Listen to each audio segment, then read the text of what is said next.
আজ 26শে মার্চ আমরা কিন্তু এরকম প্রত্যেকটা দিবস আসলেই দেখি অনেক দিবস রিলেটেড পোস্টার বিভিন্ন ব্র্যান্ড বিভিন্ন বিজনেস ইউজ করে অ্যান্ড পোস্টারগুলো কিন্তু অনেক সুন্দর সুন্দর হয়। এখন অনেক সময় আপনার মনে হতে পারে যে আমার তো আসলে কোনো ডিজাইনার নাই, কিংবা আমার ডিজাইনার হয়তো বা ছুটিতে আছে। কি করতে পারি এক্ষেত্রে? ক্যানভা একটা ভালো অপশন, ক্যানভাতে করতে পারেন, অথবা আমি এআই দিয়ে আপনাকে দেখা দিচ্ছি কিভাবে আপনি এআই দিয়েও পোস্টার বানাতে পারবেন খুব কম টাইমের মধ্যে। আপনি যে কাজটা করবেন, আপনি ফার্স্টে আসবেন হলো gemini.google.com। এখানে আপনি ফার্স্টে আসবেন, আমি আরেকবার আপনাকে দেখাচ্ছি gemini.google.com। এখানে আপনি আসলেন, আসার পরে ক্রিয়েট ইমেজ নামে একটা অপশন আছে, ক্রিয়েট ইমেজ, আপনি এখানে চাপ দিবেন। চাপ দেওয়ার পরে বলবে ডিসক্রাইব ইউর ইমেজ। সো এখানে ডিসক্রাইব করার ক্ষেত্রে আপনি যে কাজটা করতে পারেন, যেটা অনেক বেশি ভালো ফলাফল দিবে, আপনি কিন্তু স্যাম্পল কালেক্ট করতে পারেন। অর্থাৎ 26শে মার্চ নিয়ে কোন কোন পোস্টার আপনার নিজের ভালো লাগে, কীভাবে কালেক্ট করবেন সেটাও দেখাই। আপনি আপনার গুগলে আসলেন, পিন্টারেস্ট নামে একটা ওয়েবসাইট আছে যেটা কিন্তু এই আইডিয়ার জন্য অসম্ভব রকমের ইফেক্টিভ এবং কার্যকর। আমি পিন্টারেস্টে এসে সার্চ দিব 26 মার্চ।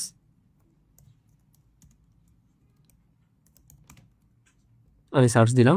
সার্চ দেওয়ার পরে ধরেন আমার কাছে ভালো লাগছে, এই পোস্টটা ভালো লাগছে, আমি কি করব, এটা তাৎক্ষণিক কপি করে নিব। কপি করে নেওয়ার পরে জেমিনিকে এসে বলবো, আমি একদম বাংলিশে প্রম্পট দিচ্ছি ওকে, আপনার জন্য আরও সহজ হবে। তাহলে আমাকে এরকম একটা পোস্টার বানায় দাও, টেক্সট হবে, আবার টেক্সট দিলেন সবাইকে স্বাধীনতা দিবসের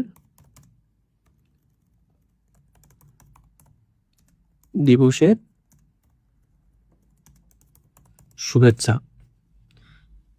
ওকে, আমি এইটুকু ওকে দিলাম। এরপর আমি এখানে সাবমিটে চাপ দিব। সাবমিটে চাপ দেওয়ার পরে দেখেন আমার বানানটা ভুল হয়েছে, সো ইটস ওকে। আমরা দেখি কেমন তৈরি করে দেয়। তো ও আপনাকে যেটা তৈরি করে দিবে, আশা করা যায় সেটা খুব একটা খারাপ হবে না, ভালোই হবে।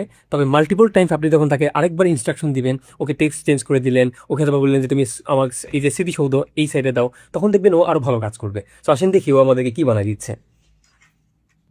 তো দেখেন এটা বানিয়ে দিয়েছে, এবং ও কিন্তু লোগো ইউজ করেছে কিছু জায়গাতে। তাহলে আপনার করণীয় কি, আপনি এরপর ওকে বলে দিবেন যে তুমি 2 সাইডে লোগোটা সরাই দাও, অ্যান্ড আপনি আপনার কোম্পানির লোগোটা তাকে দিবেন, দিয়ে বলবেন তুমি আমার লোগোটা ইউজ করো। সাথে আপনি এটাও বলতে পারেন যে আমার কোম্পানির ব্র্যান্ড কালার হচ্ছে ব্লু, সো তুমি ব্যাকগ্রাউন্ডটা ব্লুইশ করে দাও, যাতে করে আমার কোম্পানির পোস্টটা এটা যাতে বোঝা যায়। সো এইভাবে কিন্তু আপনি বেসিক দেখবেন 5 মিনিট সময় ব্যয় করে একটা 26শে মার্চের পোস্টার কিংবা যে কোনো দিবসের পোস্টার তৈরি করতে পারবেন। অ্যান্ড মজার ব্যাপার হচ্ছে এটা কিন্তু ফ্রিতেই তৈরি করলাম, আমার অ্যাকাউন্টটা কিন্তু ফ্রি একটা অ্যাকাউন্ট, সো আপনি ফ্রি অ্যাকাউন্ট দিয়েও এটা তৈরি করতে পারবেন।